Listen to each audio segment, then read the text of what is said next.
Hello, everyone. This is Will. This is Alex. Welcome back to another episode of They Mostly Come Out at Night.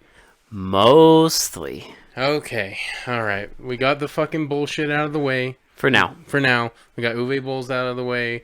So now we can focus on the real shit. On the real fun. 1978. The first movie. Here we are. 1978. Yeah. The first film. So now sometimes when we start the years, it's like we'd start with shit, right?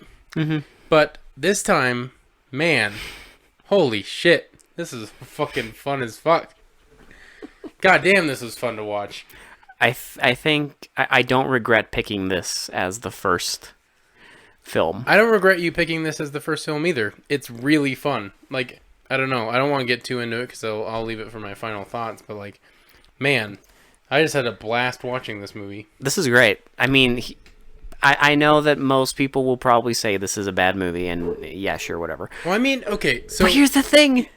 Who cares? If I'm being completely honest, it's not a great movie. But who cares? But it doesn't matter. When you're watching these kind of movies... So we watched a martial arts film called Brawl Busters. Yes, it's called Brawl Busters. It is called Brawl Busters. It sounds ridiculous, and it is, but it's great. Now, when you're watching these kind of movies, when you're watching martial arts movies, you don't look for, like... I mean, unless you're watching, like... Crouching Tiger, Hidden Dragon, or something like that. Yeah, like something that's... Like, if you're watching, like, 70s bad martial arts movies, you're not looking for, like, a compelling story or, like... Or drama. Decent acting or anything. You're gonna get a dubbed, kind of, like, crappy film grain with lots of really cool martial arts and some really hokey shit. And some insane dubbing. And so, like, you know what you're going to get when you go into the 70s martial arts films. Like, if you're a martial arts film fanatic at all, you should know going into it that it's going to be dumb, but it's going to be great. But it's awesome. It's going to be fucking fun as hell to watch. It's fucking awesome. So, yeah, Brawl Busters is the movie we watched tonight. First of 1978. God, if this is an omen for the rest of the year, I'm really excited. I'm stoked. It just sucks that every other movie has to be some bullshit for now. But that will make the movies that we watch after the Uwe Boll films even sweeter. Well, this is like I'm a starving man in the desert, and I'm starving and I'm thirsty, and someone came along and gave me like a jug of water and a nice like cake. That's this movie. Yes. And I'm glad. Because we had to watch this off the heels of Blood Rain 2. Blood Rain 2. Yeah. This is how you do it, Uwe Boll, you fucking idiot. No, this was a lot of fun. But I want to get into it so I can get into my final thoughts at the end of the movie. Because there's not... Okay, so to be honest, there's not like a ton to unpack here, right? Thankfully. It's your basic revenge plot movie. They add a lot of stuff to it, and it kind of gets weird. But, kind of. But at the core of it, it's just two people wanting to get revenge on one dude. Here's the thing. For a brief moment, this movie had me in the throes of complete and utter confusion. It's kind of... But I slowly... The editing is kind of sloppy, I will admit, because they're all over the place on where their narrative wants to go at first. But then about like halfway through, they finally find their grounding... And they're like, okay, this is what the story we want to tell. And I'm like, thank God, because I was getting so confused. Like, I did like the action scenes up until that point, but it made a lot more sense once they kind of found their footing and were like, hey, we're going to be a revenge movie. Also, once they stopped trying to explain things.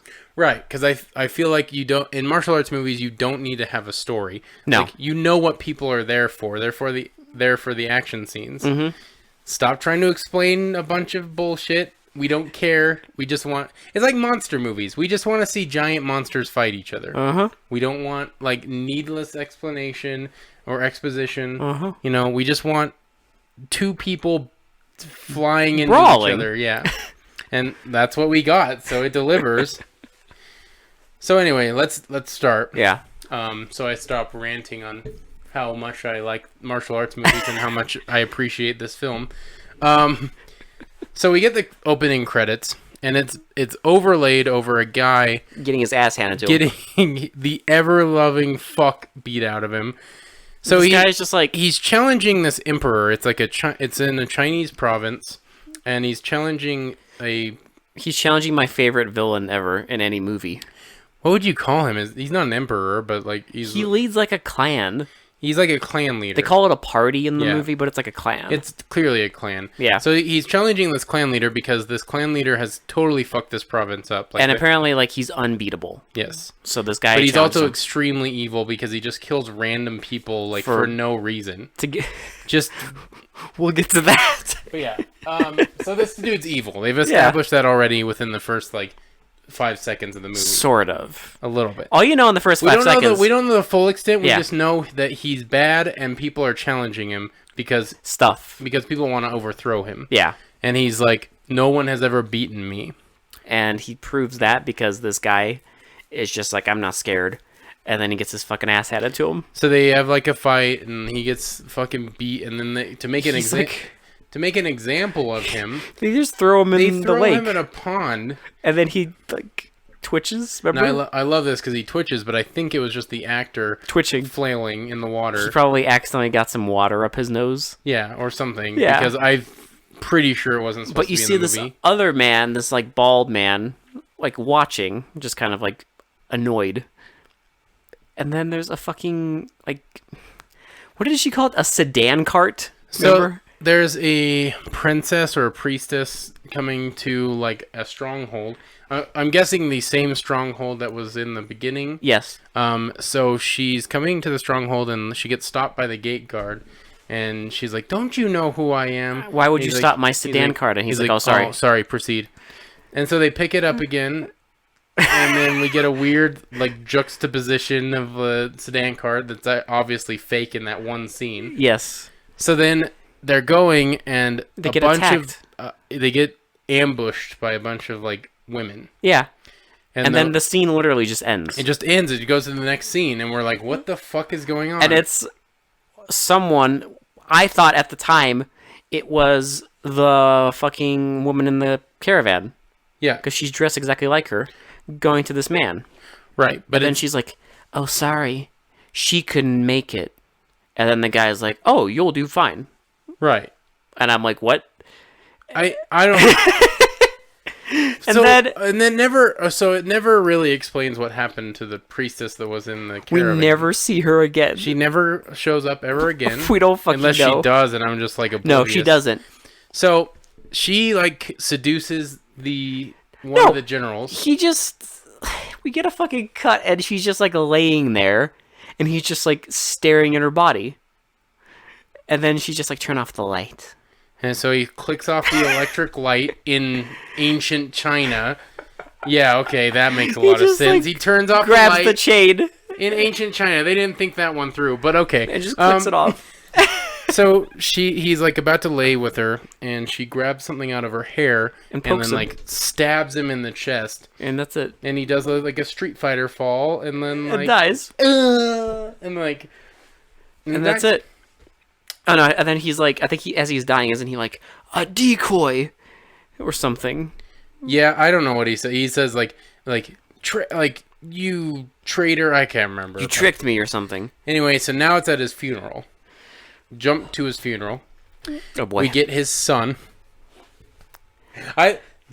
Whoever dubbed the son is the best. I just want to say before you continue, I thought this whole time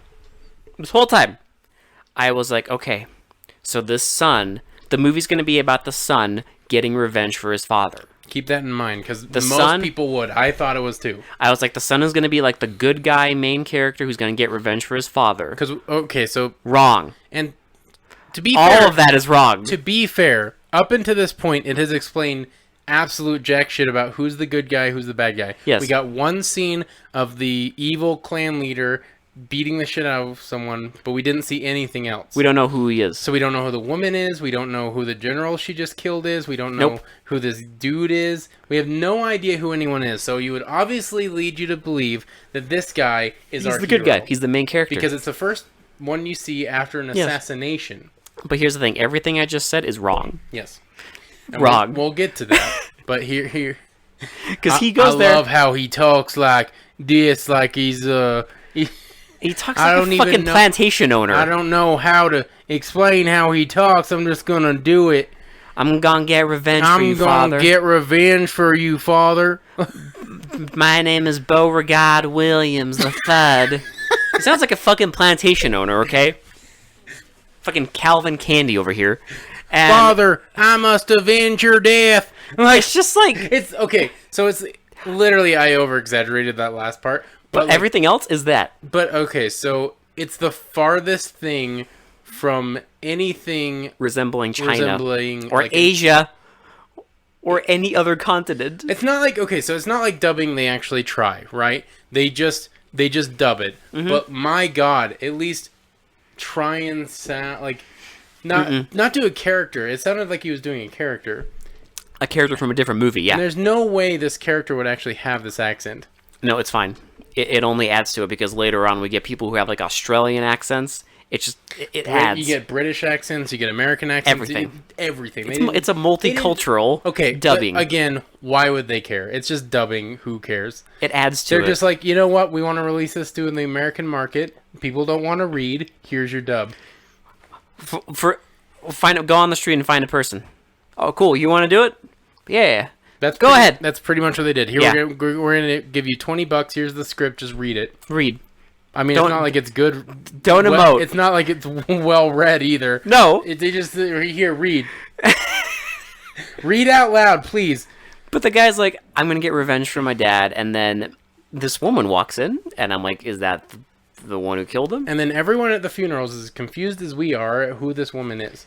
But it is the woman that tried to kill the guy. And then that tried to kill the guy. That did kill the guy. But then she leaves. So she puts a box on the altar. Yeah. And then leaves, and everyone's like, well, as she's leaving, we see another dude who's the Wanderer, and he just says something about like good guys and bad guys, and then leaves. He says like good deeds are fucking, I don't know, dirty deeds done dirt cheap. I don't know, something like that. It's some gobbledygook about good guys and bad guys. And then the next scene is him. So the girl is walking through the forest with her like clan. Yeah. And then she sees him. And attacks him. They're gonna attack him for no reason. He like jumps up and then like he catches. They throw these like little darts at him, and he catches them with his flute. Yes, right. Okay, so he puts. I love how they do this every time because they'll throw darts, and then like the guy will just, the person will put something in front of them, and then all the darts just go into the thing in front of them, all lined up. Like no darts went like up and around or like flew into his knees. They threw them all in a straight line. Yes, and he catches it, and then just like jumps up into the trees and just like yeets. So he runs. Does this leg thing off all the trees. So you know what it reminded me of? Have you ever seen Super Troopers? Yes. When he's like, am I a cat? Do you see me jumping around on nimbly bimbly like from limb to limb? That's what he does. That's like he literally. He jumps nimbly bimbly. That's what I thought. He jumps nimbly bimbly from limb to limb. And then that's it. And I'm like, okay, that's fine. Oh my god, I love this movie. So. This is when the structure was like just fucking wonky because like. So now they're going to an inn. I guess so. Oh my god. I still don't know what happened here. The son, I guess, figures out that. No, he's like, go to the inn and talk to the. Oh my god, what is it? The mistress of something? I can't remember the house, but it's another clan leader. It's the woman clan leader. But he doesn't know. We learn that later. That it's the traitor. The only reason they know is, don't they find the box with the little butterfly thing that killed the general? I don't remember any of this. Okay, so at the altar, remember, she put the little box, and they open the box, and it's a butterfly, the same butterfly that was used to kill the general. So that's how he makes the connection. Now, how did he know she was at the inn? I have no fucking idea. Well, he goes to the inn, he's like, go here and try to recruit help from the mistress of the inn, who happens to be the woman who killed his fucking dad, whatever. And these two guys go there, and they're like talking. They're talking about how like there's a woman that is a clan leader, but she like accepts jobs and then gives all the money to the poor. And then it's like a Robin Hood thing. It's the assassin woman listening to them, and then she goes outside and has a flashback that is just like brought on by nothing. Because she goes outside, and then suddenly we see, like, the fucking clan leader and his cronies yelling at her. And they're at the inn again, which is super confusing because they were at the inn. No, she's at, like, a graveyard, remember? Oh, that's right. And then they're all laughing at her. She's, like, mourning. And then it, like, goes back to the inn. Okay, so... And there's a fucking guy looking at a sword on the wall. A contest winner. No, not yet. We don't know that yet. Oh, sorry. He's just looking at the sword. And then these guys show up and they're like, hey, we want the sword back. And he's like, and the guy's like, I want that fair and square. That fair and square. So they kill no, you're an outsider. Give it back. So they kill him. The woman runs out. No, they kill him. His wife comes out. They kill her. And then they're like, ha ha ha. Kill everyone. Kill everyone. And they start, like, just murdering everyone in the inn. And then this woman tries to escape. With a baby.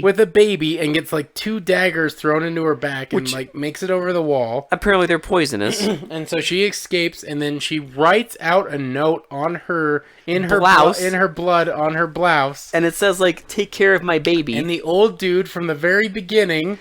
where the... Oh, my God. This is... It's so confusing. Well, here's the thing. I get it now, but, like, my God. Well, here's the thing. In the moment, I was like, what the fuck is this?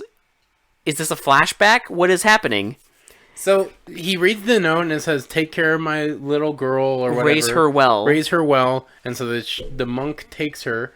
And then... It cuts to her, grown up, holding the blouse with the message on it. And then I'm like, oh! So it was all a fucking flashback. Okay. Except for the 2 dudes talking at the end about the mistress. Yeah. That was the only thing that wasn't flashback. Yeah. And then I swear to God, it's just like, what even happens after that? It cuts to, like, the dude yelling at his fucking... No, it goes to the fucking idiots. I don't even know this next scene. It's like the ladies, the women, like the assassin and her, like, clan, like, hanging out at, like, a little roadside thing. And a bunch of... Well, so didn't they say... So, first it goes back to the clan leader. Yeah. And he's pissed off because, I guess, it didn't show it, but she killed 2 more people. I think the guys who went to the inn, I guess she killed them off camera. I don't know, because they never explain it. But he's like pissed off that there are 2 more dudes. Yeah. And he's like, they're going to be at this stand, like, tomorrow. Go there. You go there. And they go there. And remember the Wanderer is angry, I guess? Oh! He's, like, sitting at, like, a campsite, and he has... He has a flashback. So to find out that the guy who got killed in the beginning of the movie by the clan leader is, like, his... Well, I mean, I'm assuming... brother. It never explains who he is. All we know... This is the only time we get that they are related. Only thing we know is he's important to him. That's it. That's why he's angry. That's why he's doing this. Okay. So now we have Revenge Plot 1. So that part of the plot is out of the way. We have Revenge Plot 1.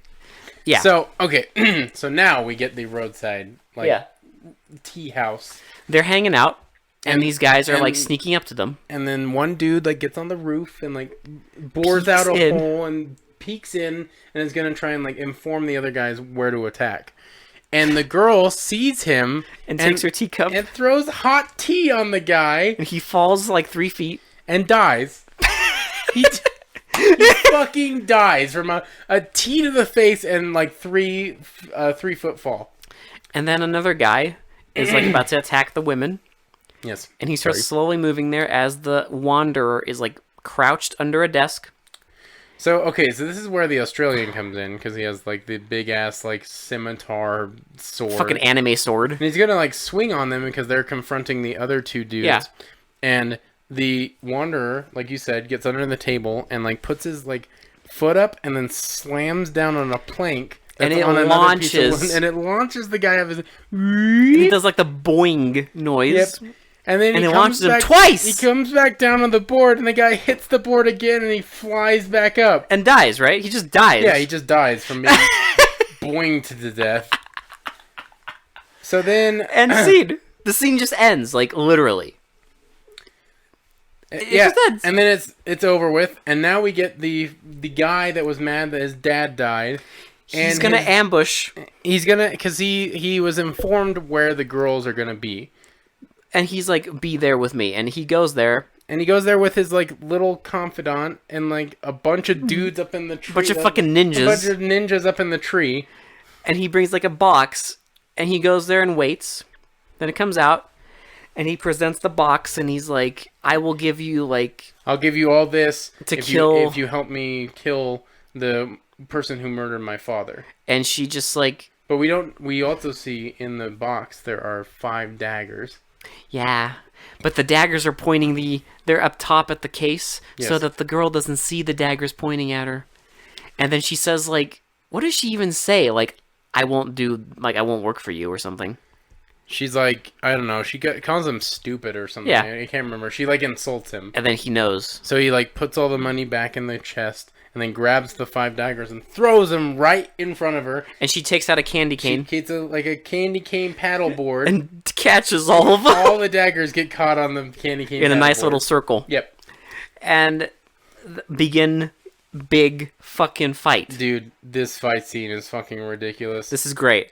So you get a bunch of people fighting, including the guy... oh, there's also the fucking thing. Is this the scene where the fucking idiot throws the fucking spear at her from the tree? Yes. So she catches it. So this is the beginning of the fight. Yeah. So the dude throws the spear. He's up in the tree, and he throws the spear at the mistress, and she catches it without even looking. And then throws it back, and then, like, kills him. Like, he dies. From a more considerable fall that would actually kill him. Well, and he got stabbed. Yeah. So it makes more sense. It's not T to the face and 3 foot fall, and he's dead. So let's just do so it's your typical martial arts fight scenes. Let's do the highlights of this one. Well, the highlights are obviously the fact that the Wanderer shows up. So before that, though, we get the girls fighting, and we figure out they have special abilities. So one of them, it never shows this ever again. No, but I love it. She's fighting 2 dudes, and she tweets,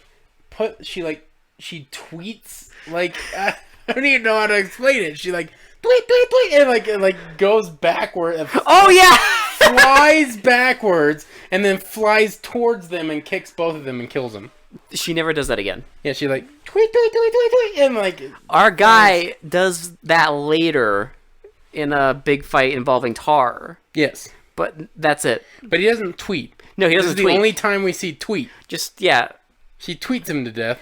Later, my highlight, though, is later on when the fucking Wanderer is fighting. To help. So before that, though, another highlight is when the Wanderer is, like, beating the ever-loving fuck out of one of the cronies. Yes. And I swear the look on his face. It's, like, the most bored look, because he's not even reacting to getting hit in the face. He's, like, mildly, just, like vibrating.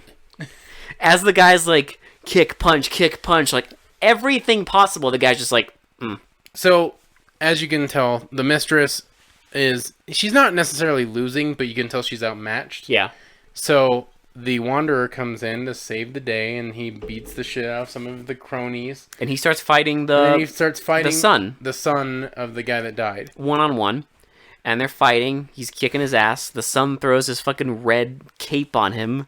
And the guy gets, like, blinded. Staggered, and then the son starts getting the upper hand. And then the assassin woman throws a fucking scroll. It never shows us. Be a scroll. It never shows us where the fuck she actually gets this goddamn thing from. But she throws a scroll, and it, like wraps around his face.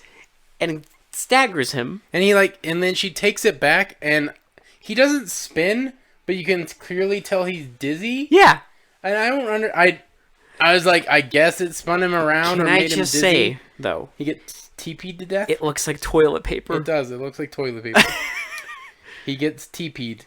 And then the Wanderer kicks his ass and kills him. And I was like, he's dead already? Okay. Cool. And then one of the son's cronies goes back to report to the general or whatever. The big bad.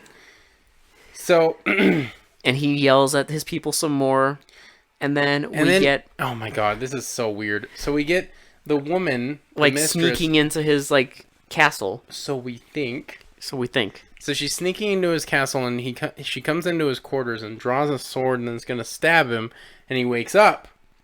And it's like, who are you?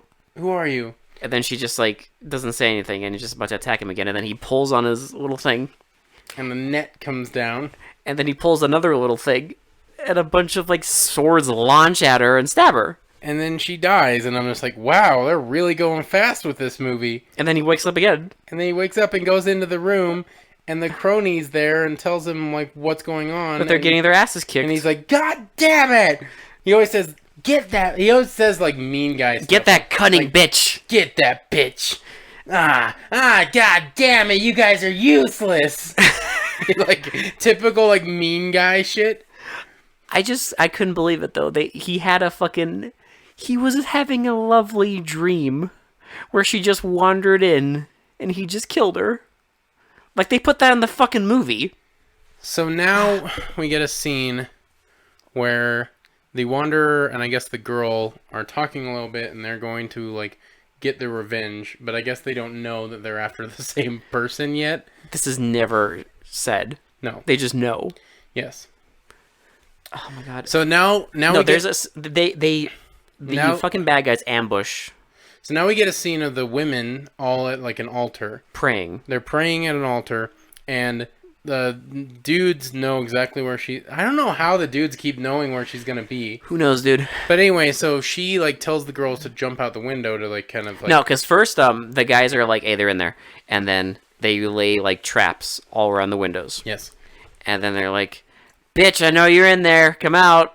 He actually says that, bitch, I know you're in there. And then they all jump out, they get caught, and they get stabbed. They get stabbed. So the fucking henchwomen are gone, dead, done. And then the main lady, so the main guy from that fucking Goomba party walks in and sees like, I still don't know what the fuck this shit is. He like threw like 2 daggers. Because she sees like her praying, but her back's turned.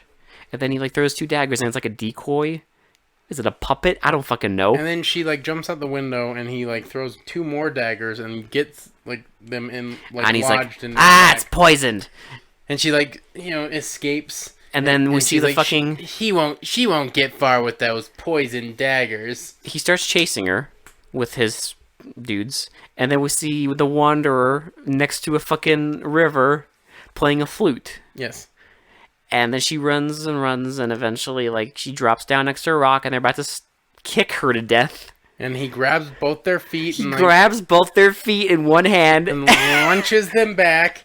And then starts, like, murking all of them until the main baddie in that group... Oh my god, this is so awesome. He starts flipping his hair all over the place, and I'm like, what the fuck is going on? But then we realize he has a dagger in his hair. Can I just say that he cuts the Wanderer, like, 50 fucking times, and it does nothing. It makes very shallow cuts. Like, it's even funnier with context of the next scene. Yes. Which I'll get to. But he cuts him like 50 fucking times and he still kicks his fucking ass. The best part, though, is he grabs... This is my highlight. The hair? When he grabs the hair and starts tugging the hair so that the guy, like, staggers closer to him and then kicks him. You know those, like, that, like, paddle ball game you used to play as a kid where you'd try and hit the ball with the paddle? Yeah. It's kind of like that, where he's, like, he's pulling him closer, hitting him, pulling him again, hitting him, pulling him again, hitting him, pulling him again, hitting him. And then eventually, like, he hits him so hard that he, like, gets up and then starts falling backwards. End scene. End scene, yep. Yeah. Now, the clan leader, my god. I love the clan leader because he just gets... progressively more pissed the entire fucking movie. So here's the best part. Before this scene, he was like, kill them, I don't care. And now he's like, torture them so they can die. He's like, you bastards, you need to catch them. Catch them. They're useless, all of you. Just typical bad guy, like, being mad. And then once we catch them, torture them. This is the scene when I was like, this is like Kentucky Fried Movie, but for real. It's like a fistful of yen. But it's like that scene in the Fistful of Yen where he cuts off the guy's head and is like, take him to be tortured. I just love the, I'll never talk. You'll never get anything out of me. Take him to Detroit. No, I'll tell you whatever you want to know. I'll talk. That's this, like, it's like someone made a Fistful of Yen, unironically. Yes. This is the movie. Unironic. It's just Fistful of Yen. Yelling and talking about how useless of it, and then he's just like, go, and they're like, yes. So now we get the woman. She's laying in a bed, and a doctor starts to do acupuncture. So see, here's the thing, Will. She needs acupuncture. Our guy who got slashed 50 fucking times is just like, he's fine. But this is one of the best gobbledygooks, though. Okay. Oh my god. Can you please explain why the doctor... This is so stupid. Okay, so please explain what the doctor says. He's like, is she going to be okay? He's like, we don't know yet. If the poison reaches... if the poison reaches her bones, she'll have amnesia. So you mean she'll lose her memory? Oh my god. Okay. How the flying fuck do your bones affect your memory? Your memory's in the brain. It would have made so much more sense if they said, like, well, we need to counteract the poison getting to her heart. Or if they're going with the amnesia angle... Before it gets to her brain. To her brain. Or at least, at the very least, the nerve center of your fucking spinal cord. No, it's just the bones. If it gets into her bones, she'll get amnesia. Like, that's the best they could do. I just love the Wanderer, because, like, he just says, so she'll lose her memory? No fucking shit. No shit, Sherlock. And then, oh my god, the fucking doctor goes into like a room and there's this woman like looking at jewelry. And she's like, how she can't afford your treatment. And the doctor's like, well, what do you mean by that? And she's like, well, blah, blah, blah, blah, blah, gobbledygook. Oh my god. We get so now the best scene though. So now the doctor's sister goes into her room, and she sees a note on her bed. Oh my god! And it says, "If you tell us if you kill this woman, we're gonna pay you handsomely," and like all this stuff. Because we find out the sister has already told the clan member where the mistress is. Mm-hmm. I keep calling her mistress because that's all they call her in this movie. Mm-hmm. The hero woman. Yeah. So anyway. So the sister's like, okay, I'll go kill her if you're going to pay us, like, well, first she goes in the room. She sees her, and her eyes are just, like, open, and she's, like, looking at this. I thought she was dead. Yeah. I straight up thought she was fucking dead, because she was just not moving at all, and the sister's like, oh, no. And then she goes in, sees the note, and then suddenly a window opens. And a red ninja comes in. And it's the sister. I shouldn't say ninja, because it's Chinese, whatever the Chinese equivalent of a ninja is, I don't know. An assassin. Whatever. But anyway, so she like raises up a sword, and she's about to bring it down on the sleeping woman. But now she's sleeping, so I'm like, oh, she's not dead. Why the fuck? Whatever. She has two swords. Don't forget. Yes. Raises one sword, and the woman just like moves. So she brings it down, and just as she's bringing it down, the woman like rolls over in bed, and the assassin's sword gets stuck in the bed, and she can't take it out. And then she hears her brother, the doctor. She hears someone coming, so she like yeets out the window again, but leaves her sword just dangling there. And they get the sword. And of course, the doctor knows exactly whose sword it is. But we get the best scene before this. Before he confronts her, we get the best scene. The fucking informant. Oh yes. Oh my god. So it cuts back to the fucking evil lord, and there's like an informant. And he's like, yeah, they're there. They're at the thing. And it's like, I thought we already knew that, but okay. There's a note in there. Like, there's a fucking note in there. You already knew that. But the guy's like, yeah, they're there. And then he's like, you'll be paid handsomely for this. The guy's like, yeah.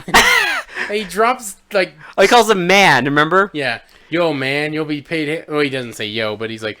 Yes, man, you will be paid handsomely for this. You did good, man. And then, bro, you did fucking fantastic, bro. And then he throws a fucking dagger at him, and it hits like this thing on a lantern, and like sticky tar comes down. Oh no! Before that, like all the fucking guys just jump out, and he's like, "Oh, you can't kill me!"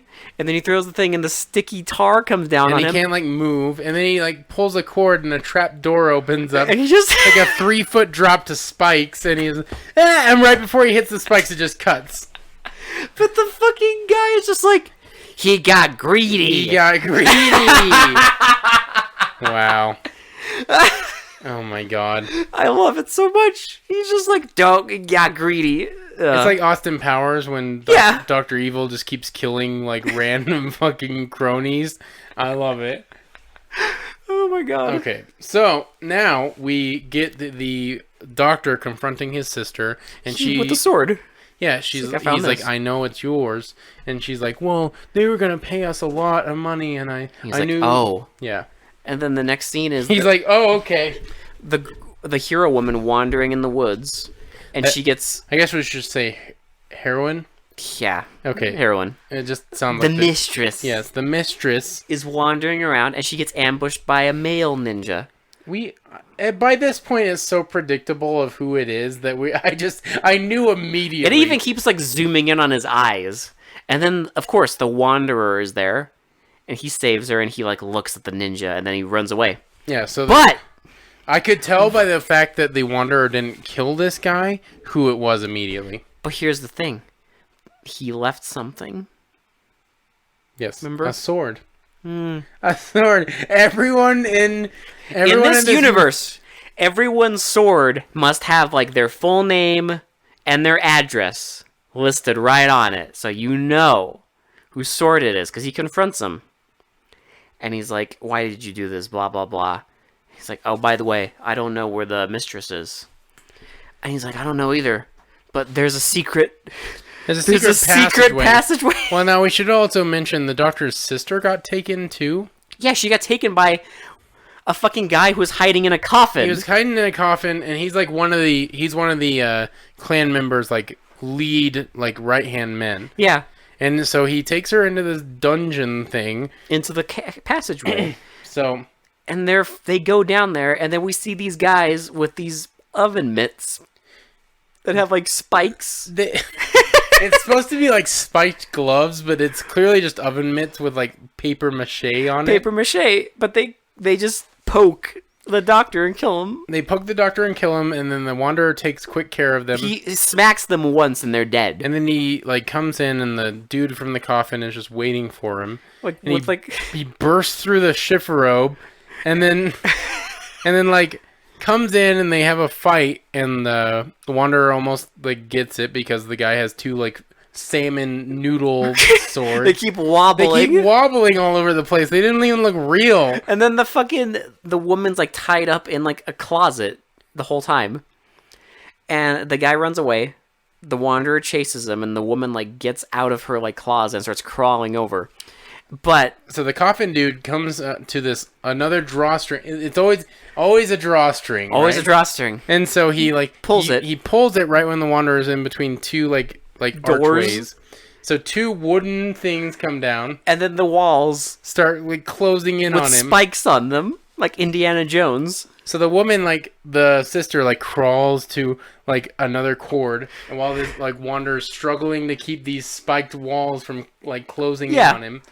And she like tries to bite at it, and it's supposed to be a tense scene, but it's just ridiculous. It's hilarious because eventually she grabs it and then pulls on it, and the coffin dude, instead of killing Wanderer like he's trying to, throws it. He throws his thing. It goes through the gate and hits the sister. But joke's on him because she falls with the fucking drawstring in her mouth. And he pushes it and busts through the gate and takes one of the giant logs and just.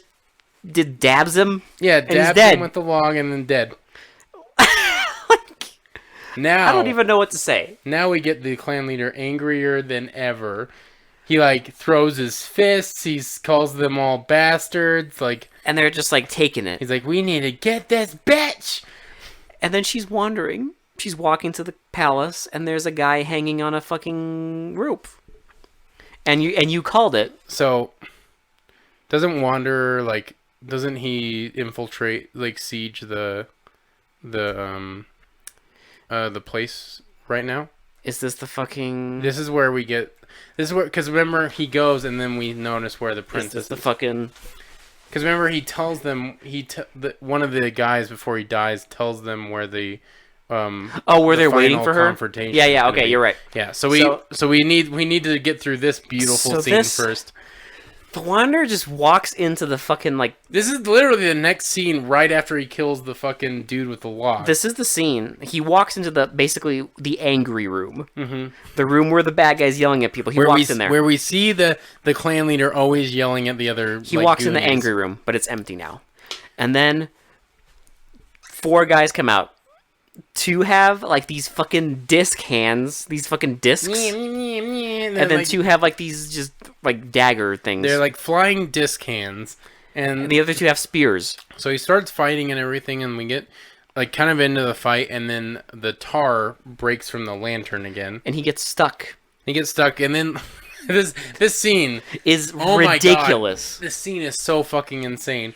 So literally, it's we can't do it justice. Like, you have to see this movie. It's like 30 seconds to a minute of them just throwing the blades at this dude and them just floating around him. Them float like it's like them. It's like they have these blades on like strings, and he's just floating around him. He's just getting cut the whole time. And he's cut. Like trying to deflect them, but they're hitting him literally for like 30 seconds straight. Again, he gets cut like 50 fucking times. So then, I guess at one point, he steals a spear. Some guy tries to stab him. He deflects it, grabs the spear, and then catches 3 of the blades on it. And then he does that fucking like backwards up jump thing. Yeah, he jumps backwards and then flies forward and kicks them with his socks on. I don't fucking know. So then he cleans house. He punches them and kills them and kicks them back into where they came. The fucking like it's coffin things. It's actually a pretty cool fight scene. I actually liked it a lot. No, it's fucking great. But like then he talks to one of them and they're like, oh, like she's going to the Steel Pagoda, but like our master's waiting for her there. And he's like, oh crap. And then he kills them. Now the woman goes to one of the gateway to the Steel Pagoda. She sees the fucking hanging man. So not yet, remember, because she fights everyone at the gate first. The guy that lifts her up on. Oh my god! Yeah, did you forget that? The dumbest trap ever. So she's going to the pagoda where the master is, right? So she walks over this tile, and the guy like bursts out of the floor and grabs her feet and holds her up like a cheerleader. And then 2 idiots throw spears at her and miss. And then she kicks all their asses and goes on. And now you can explain this part. She sees a man hanging, and you're like, "Oh, it's a trap again." And she just looks at him for a good like few minutes. And then when she walks past him, he like somehow like zooms at her. And stabs her. Pokes her. Yeah. I say pokes because it doesn't seem to do a lot of damage. Yeah. And then 3 like multicolored ninjas come up. With poles.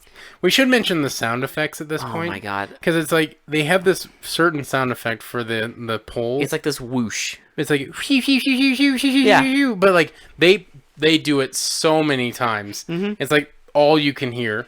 Whooshing and clanking. It's great. It's great.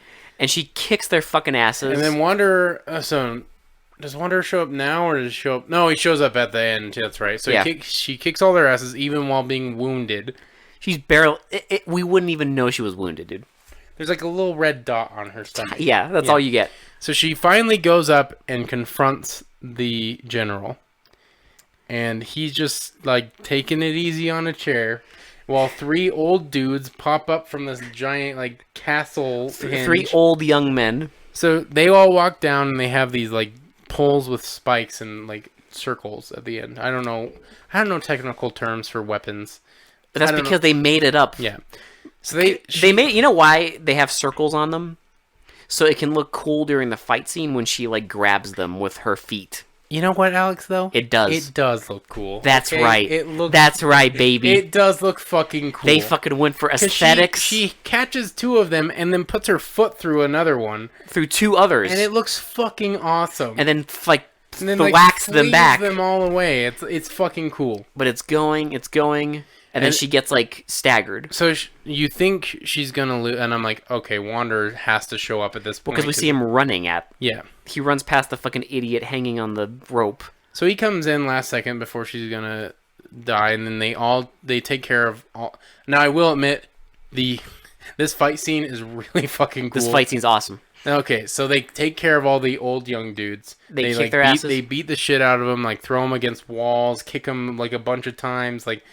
Just everything you can imagine. And then they start fighting the big bad. They fight the big bad, and like he's really powerful, right? But they kick his ass. They kick his ass. They finally get like the one up on him, and they kill him. And you're just like, there's something else. You're like, it can't. I was literally like, it can't be that easy. He didn't even have any special weapons that he. You're used. like, he didn't even show a superpower. and then, oh my god, we hear laughter, and we see the general up on the tall spire thing, and then the fucking wanderer like lifts up a face mask. It's a face. It was a fake. It was a fake, and he was wearing his mask. Whatever. And then they fight him, and they're fighting. And like this dude like kicks their ass at first. Like he's just fucking mopping house with them. Yeah. Because they're already weakened by this point because they've already fought like everybody else. Mm-hmm. So they're weakened, and then like they finally start getting the upper hand, and he like, staggers back, and then he throws these two like balls. I guess they're like little like metal balls at him. And then they fucking like throw like... And they like fan out into fans and throw daggers at them. And the fucking wanderer deflects them all. And then they come back into the fucking fans. And then he starts fighting them with the fucking dagger fans. Does this sound ridiculous? It is. But it's ridiculous in all the right ways. Because they fight.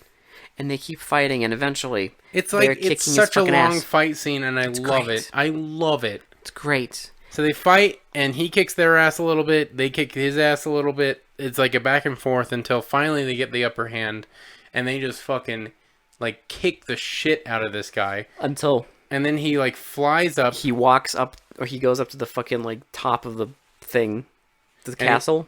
And then she throws her like TP scroll. Oh yeah.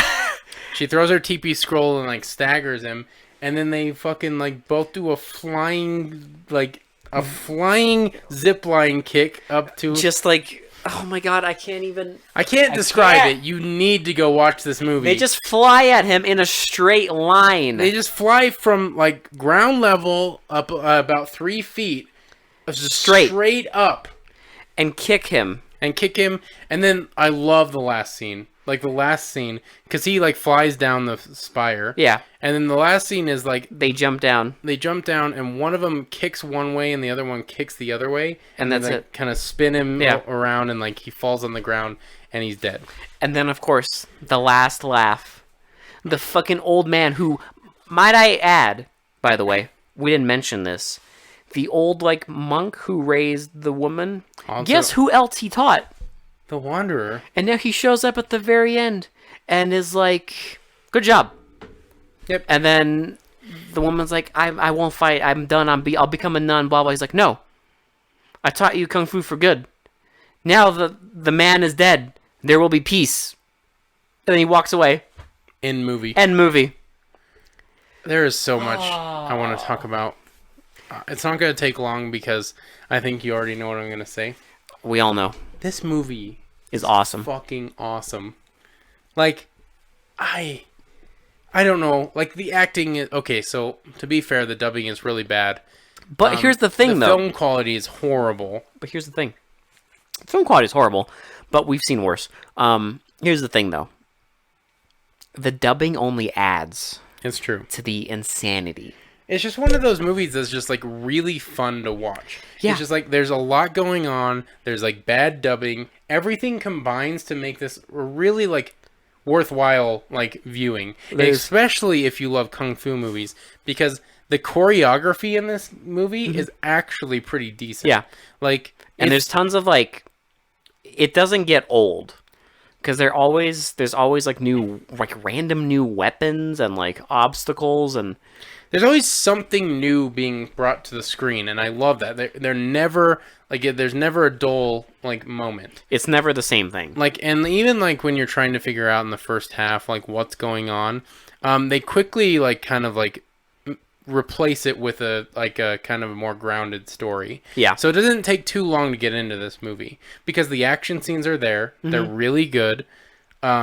I wouldn't say like obviously not the best I've ever seen, but they're really good, especially for like a B movie. Mm-hmm. I think like I don't know, I really enjoyed it, and so I don't know about anyone else, but I love my favorite thing in martial arts movies is the build up to the final showdown. Oh yeah, and I think this did it really well. Mm-hmm. I think it did it really well because there was like that kung fu treachery at the end. Yeah. Where it's like you think they beat the bad guy and they didn't. It's not. A fucking fake in a mask. More fight, and I loved they actually showed the struggle of them almost losing.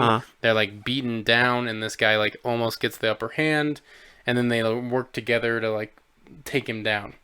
I also love the fact that there's a strong, a really strong female lead. Mm-hmm. That was awesome. The Wanderer is actually really fucking awesome. Cool. He's cool. He's even, stylistically, they made him really cool. He almost looks almost like the lone wolf and cub. Yeah. Without the cub. He has the same look to him. It's a lone wolf kind of look to him, and it's awesome. It's so cool to see this. It's simple. Especially for an unknown martial arts movie. Yeah. This movie fucking rips. This is great. This movie is awesome. You know what I like? And I like this about a lot of these older martial arts movies? Wides. Dude. And the actors are actually doing the action scenes. It's the actors in the action scenes, and it's wide shots. Yeah. No bullshit. There's almost no close-ups in the action scenes. Except for when they need to show close-ups. Yeah. But even in those close-ups, you see everything. Mm-hmm. It's not excessive. It's not over the top. I think it's fucking great. Well, I just love this movie because it's not scared to be ridiculous. And I appreciate those martial arts movies. Because if you can do it well, you can make martial arts movies ridiculous. This embraces the ridiculous. Well, because they do a bunch of shit that normal human beings could not do. Yeah, and it's great. There's no way they could do all this shit, but they do it anyway. But who cares? And the best part about it, you don't even question it. You're just whatever, it's just part of the movie. No, I was waiting. I was please, I need more ridiculous shit. No, I love this movie. I don't know. If this is how 1978 is gonna go, I'm all in. Full chips in. This is gonna be great. Well, don't get too excited, Will. I know. Because what's next? I do remember. Bull. But that's not 1978. Okay? I know we got a shit. Oh my god, we still got fucking so many Uwe Boll films. But yeah. I don't know. If you like martial arts movies, it's worth it to rent this movie at least. We rented it on Amazon. It's only 99 cents. It's 99 cents. And for an hour and a half of just pure martial arts joy, I think that's not a high price to pay. Yeah. I really don't. So, go see Brawl Busters if you even are remotely into martial arts films or just want to make fun of a terribly dubbed, South Korean movie that's set in China for some reason.